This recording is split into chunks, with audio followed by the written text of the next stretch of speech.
sasakyan na gagamitin para sa kapakanan ng iyong sambayanan. Ngayon, tingabin niyo po, Panginoon, ang bawat isa sa amin at nawa maramdaman namin ang pag-ibig mo sa mamamagitan ng mga biyayang pinagkakaloob mo sa amin araw-araw. Hiling po namin ito sa mamamagitan kasama ng Espiritu Santo magpasawala ng Amen. Sa halaman ng Espiritu Santo. Maraming salamat po, Father. Pwede na po tayong maupo. Thank you so much po. Okay, iningatan ko lang. Alright, this time, i-acknowledge din po natin ang ating mga guests for this morning. Of course, we have Councilor Angelo De Leon, Councilor Maro Martires, Councilor Cory Raimundo, Councilor Volta De Los Santos, and of course, Councilor Buboy Agustin. And of course, nandito rin po ngayong umaga ang mga barangay officials from Cluster 4 and Cluster 5. Magandang umaga po. And this time, for welcome remarks, may call out from Barangay Manggahan, Barangay Captain King Cruz.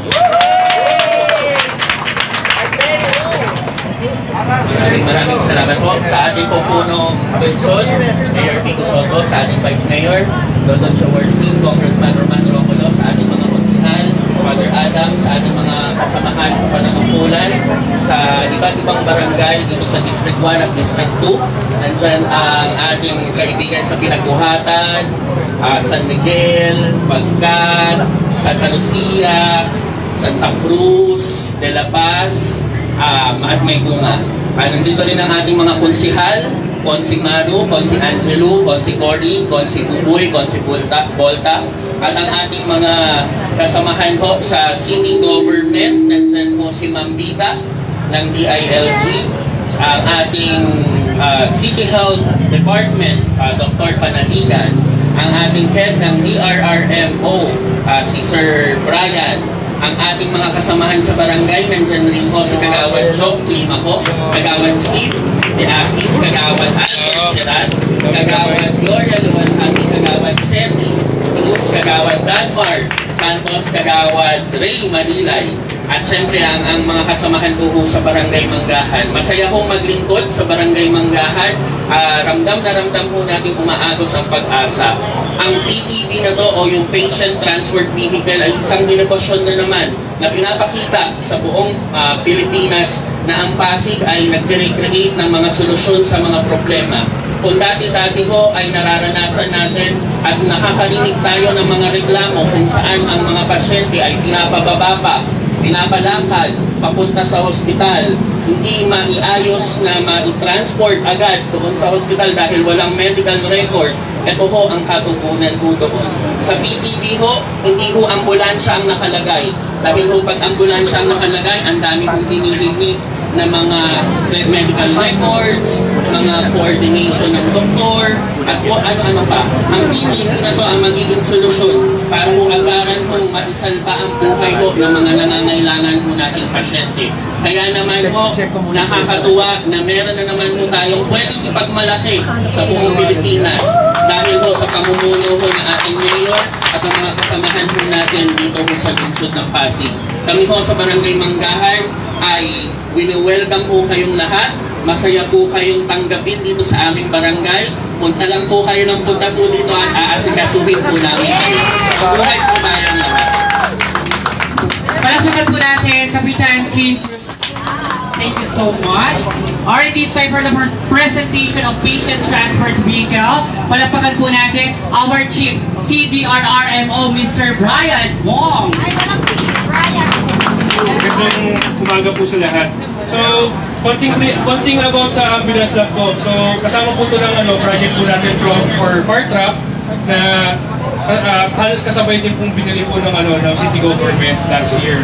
So, itong ambulance na ito, naglalaman din po ito for patient transport vehicle lang po. Pero, ang features po nito is katumbas na po ng pang-basic po na ambulance. So, restriction na po siya, oxygen na tanke, meron na rin po siya. Dinagdagan po natin ng mga oxygen concentrator. Tapos, syempre, as a responder din po, ako as a responder din po dati, syempre safety ng personnel po natin is very vital dito. Safety po ng ating mga responders. So, ang sikreto po sa safety ng responders natin is yung blinker na maliwanag at yung siren na malakas. So, dinagdagan din po natin ang howler. So, lahat ng sasakyan po ng barangay ngayon na dinonate po ng city, pareho pong may howler. Yung low frequency sound wave, kapag ayaw tumabi yung kotse, kahit na nakawangwang ka na, ay pipindutin mo lang yun, makakaramdam siya ng vibration.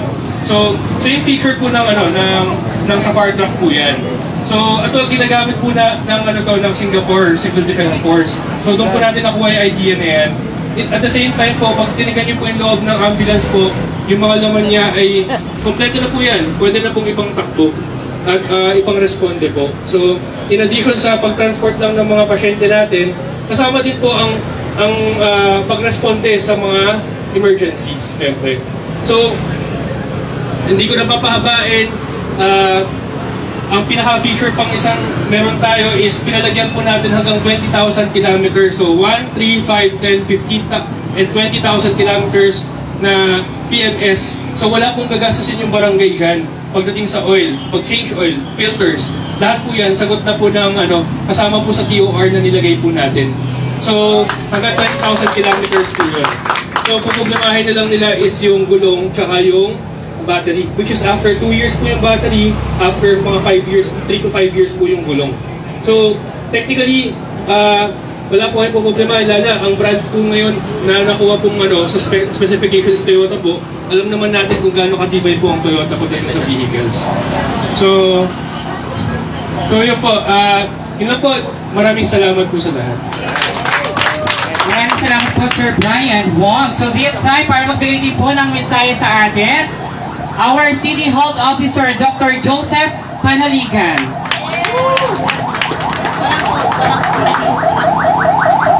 Kasali pala ako. Isang mapagpala pong umaga po sa ating lahat, sa ating pong mga namumuno po ng ating Luzon Pasig, sa namumuno po ng Mayor Bigot ng ating sa Tudot, ay si Vice Mayor Tudot at si Congressman. Kung hindi pong naaalala na itong programang ito ay dapat pa noong panahon ng pandemya, tayo po ay halos nababas dahil hindi tayo mga responde dahil ang ating pong mga vehicles ay iilan lang po, siguro wala pa pong 10. Ngayon po halos lahat ng barangay ay magkakaroon.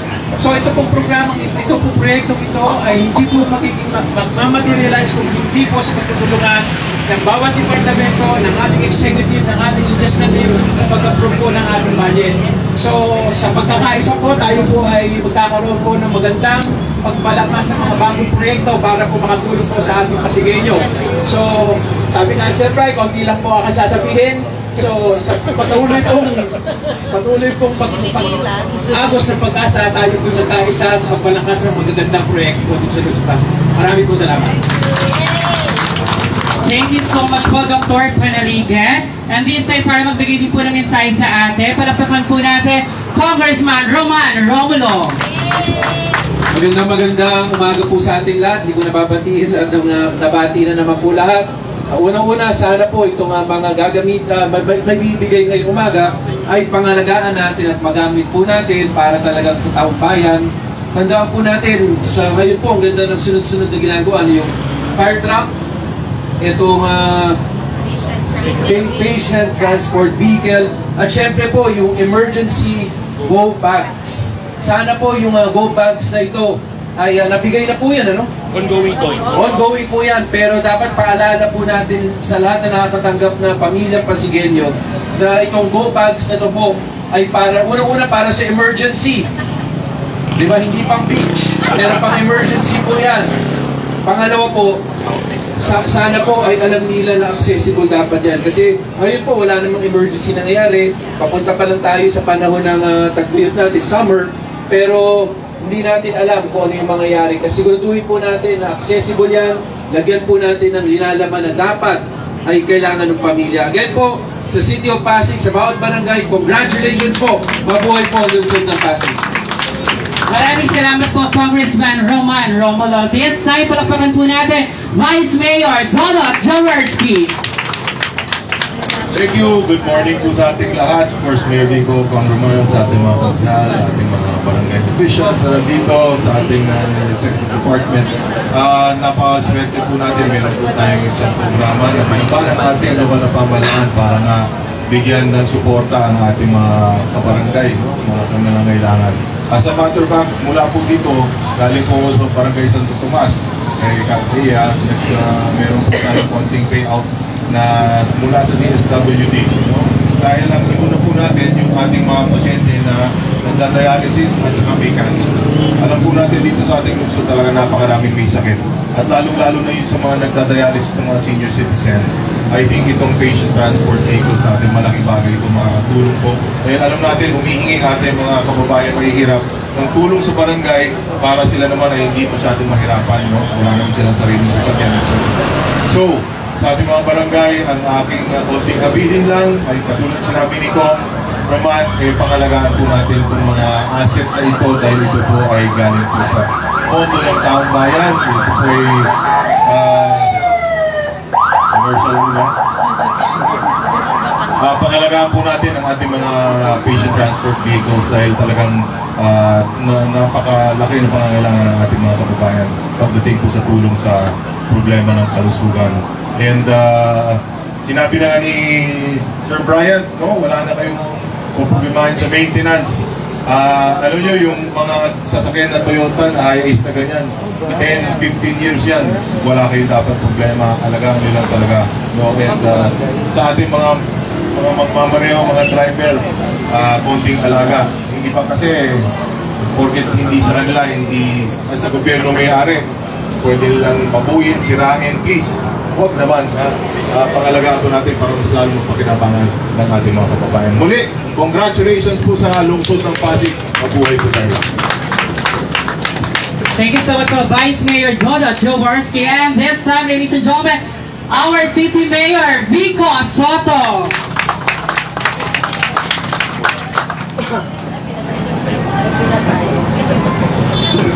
Ako, pinatayan ng magandang umaga sa ating lahat. Kaya ito po si Kong Roman, hindi ko na po babatiin ng lahat dahil ilang beses na rin naman tayong na-acknowledge. Pero kunin ko po siyempre ang pagkakataon para pasalamatan po ang lahat. Gusto ko rin po i-acknowledge talaga ang ating staff ng DRMO, pati ng CHD natin. Alam niyo talagang itong mga staff natin sa pangunan ng mga hepe natin, tutok na tutok po talaga. Nakita natin, gaya nung sa fire truck, nauna na natin na-distribute sa mga barangay. Ngayon naman sa ating mga ambulansya, nakita ko po kung gaano sila katutok at talagang tinitingnan nila, pinag-aaralan nila yung mga detalye. Ayun nung nabanggit ni Sir Brian Meril Ruiz Q1 kanina, no? Yung howler, ito po yung mga low frequency sound waves na sa totoo, wala pa akong nakitang ganyan sa Pilipinas. Hindi ko alam, baka meron, pero nag-iikot naman tayo sa ibang lugar, pinag-aralan natin pati ibang LGU. Baka first in the Philippines yan, ano? Sa BFP, natanong ako, wala din silang ganun. Nakuha ni Sir Bryant yun sa Singapore. Nakita niya magandang i-introduce natin dito sa lungsod ng Pasig. Hindi naman siya ganun kamahal. So, yun yung mga bagay. Yung sa susunod, may service vehicles din tayo sa ano, although GSO naman yun, ano. Pero nakita ko, tutok talaga yung mga staff natin. Nakita yung detailing, hindi masyadong ganda. Pinapasoli sa supplier. Ulitin nyo yan. Pag nakita ni Sir Brian, yung mags ng sasakyan, hindi masyadong maganda. Palitan nyo yan. Kailangan sakto sa TOR. Dahil ganun yung ginagawa nila, credit sa kanila, dahil ganun yung ginagawa nila, nagiging mas mataas yung kalidad ng mga gamit natin sa City Hall. Mula sa equipment, makikita nyo naman po mamaya, papasok po tayo sa mga ambulansya na yan. Ito po, technically hindi siya ambulansya, pero for all intents and purposes, ambulansya din po yan. Mas mahirap lang kasi pag sinabi talagang ambulance, may karagdagang requirements yan, pati sa mga barangay, pati sa personnel and training requirements natin, mas mahirap siya i-maintain. So, napili natin na patient transport vehicle, pwede siya gamitin bilang ambulansya, pero mas madali siyang i-maintain. para sa ating barangay. Gaya na banggit na rin naman kanina, ay all-inclusive na po ito. Hindi po yan sasakyan lang. Kaya matutuwa po tayo sa presyo niya. Yung presyo niya, alam niyo naman kung gaano mahal na yung, nag-uusap nga kami ni Vice Dodot kanina, bili ka ng high-ace, bili ka ng kung anong sasakyan. Ang mahal na ng mga sasakyan. Van na maabot na ng di lang 2, 3 million, mahal na talaga. Pero yung ambulansya natin, na kumpleto yung gamit, may mga makabagong teknolohiya, kumpleto po yan hanggang PMS, hanggang 20,000 kilometers. Lahat ng kailangan natin, nandyan na. 2.4 million pesos lang po yan. 2.4 million pesos. Talagang reasonable. Kaya maraming salamat sa ating mga staff. Siyempre, dyan si na Doc P. Maraming proyekto para sa atin. Sa kasalukuyan, nagpa-finalize kami ng mga program of work para sa mga health centers natin. Yung nakaraan, may mga pinagawa po tayong health center. Pero itong siguro 1 to 2 years, medyo marami tayong gagawin. Kasama yung dito sa Manggahan na community ER natin, Consigab, yung community ER, tapos sa Sumilang, yung isa naman po nasa Sumilang. Dalawa yung community ER natin para ma-deload yung ma-declog yung mga emergency room natin sa ospital. Alam niyo yung problema natin sa ER. Ang dami natin learning dahil sa COVID-19. COVID-19 talagang pinakamahirap na panahon siguro. Dami nating naging problema, nahirapan ng bawat isa sa atin. Kahit ang ordinaryong mamamayan, nahirapan dahil sa COVID. O anong lockdown, o anong dahil. Pero siguro kung may silver lining man, ay marami tayong lessons na nakuha. Marami tayong aral na napulot mula sa experience natin sa COVID. Kaya marami din tayong nakita na kailangan natin, dahil sa COVID, dahil sa pandemic experience natin, nakita natin kung ano pa yung mga kailangan natin palakasin. Na maaaring yung ibang bagay medyo nakaligtaan o hindi napapansin doon. Ngayon nakita natin ano yung mga kailangan natin i-strengthen. Hindi ko po siya isa-isayin kasi ang dami natin actually nakaline up ng mga proyekto. Bukod pa sa mga ginagawa na at mga nagawa na po natin sa larangan ng serbisyo pangkalusugan. Pero yan po, makikita nyo naman po sa susunod na mga buwan, magsisimula na yung ibang health center natin. Yung iba naman, gaya ng sa Kalawaan, Nagpayong, naayos natin yung sa Lupa para mas maging standard size yung mga health center natin, gaya ng sa Kanyugan na una nang na-inaugurate. At marami pa pong iba. So muli po, ito pong mga ambulansya natin, gaya ng pinaalala sa atin ni Kong, ni Vice, at ng ating mga hepe, pangalagaan po natin, paalala lagi natin sa mga staff, mga training na kailangan na attendan natin, oras na para sa maintenance, huwag tayong mahuli, ipa-PMS natin siya, at sana hindi natin siya magamit, di ba? Kasi pag nagamit, ay emergency siya, pero ayan na po siya. So muli po, maraming salamat sa inyong lahat. Father Adam, si Ma'am Vita daw nandito, Ma'am Vita. Sa lahat po sa ating mga kapitan, maraming salamat. Maiksi lang yung term nyo. Sa pauna ng ating pag-consider si Pagko. Marami tayong kailangan gawin. Napakaiksi ng panahon. Alam niyo kung gaano kaiksi ng 2 taon para sa isang term ng barangay. Pero basta tulungan lang po tayo. Ano po yung mga kailangan natin tungkol sa emergency response, health services, at iba pa. Marami pa tayong gagawin sa hinaharap. So, good luck po sa ating lahat. At congratulations sa ating mga bagong ambulansya. Maraming salamat. Kaya sinipalakpakan po natin Mayor Vico Soto. Thank you. Vehicles na ito na gagamitin ng iyong mga lingkod sa iyong kadakilaan, kaburian. Ingatan mo ang mga pasyente na sasakay dito sa tulong ng iyong mga anghel. Iligtas sila sa panganib at sa unan sa pamamagitan ni Kristong aming Panginoon. Amen. Amen. Amen. Amen.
ito mga kaibigan, ito nga yung ambulansya na para sa barangay Pinagbuhatan.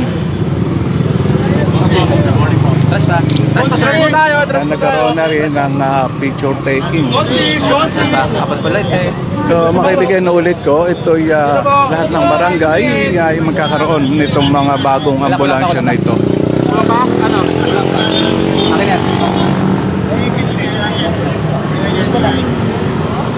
Tenden. Kau nanti supaya mau. Yoko ano?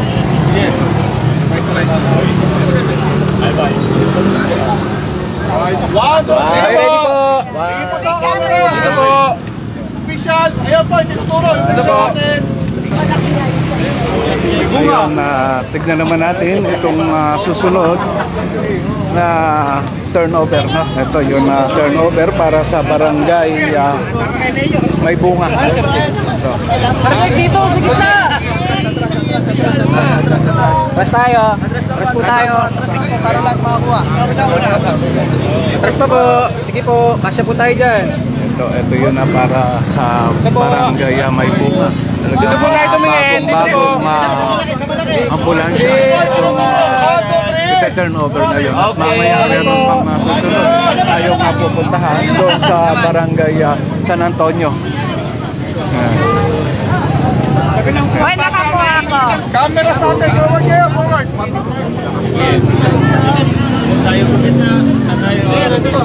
Den, sabayin mo ako may Atras po, para lang nakakuha. Atras lang po, yung mga camera sa atin po, atras lang. Dito po ulit ha, dito po. 3, 2, 1. One more. Okay po. Alright.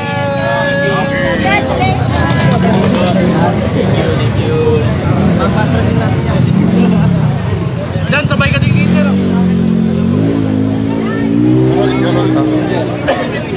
Atras lang po. Dito po. Atras lang po ulit. Atras tayo. Atras lang po. Okay. Tingin muna po, dito po official. Okay, ready? 3, 2, 1, sapa po. Okay po. Nakakatuwa talaga at masasaya ang lahat ng mga nandito ngayon dahil sa ginagawa ni Mayor Vico Sotto na mga gantong kagagandang mga programa. Atras pa tayo. Lapit siya.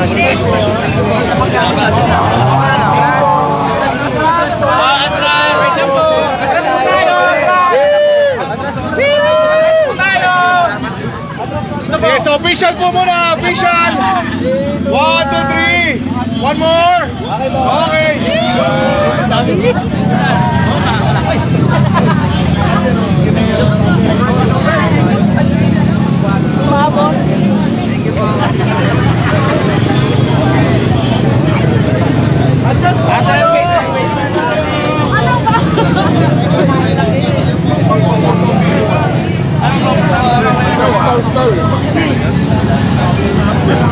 Okay po.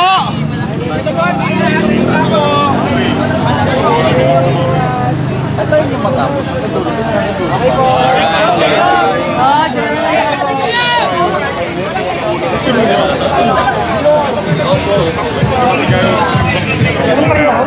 Ayan na mga kaibigan at masasaya ang mga nandito ngayon dahil sa mga nakikita natin na mga bagong mga ambulansya.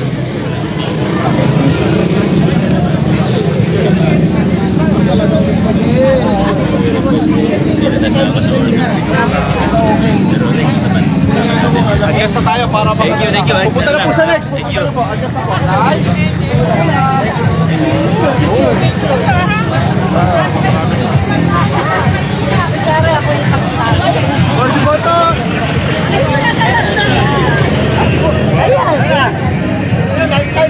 Official. 1, 2, 3. One more. Okay po.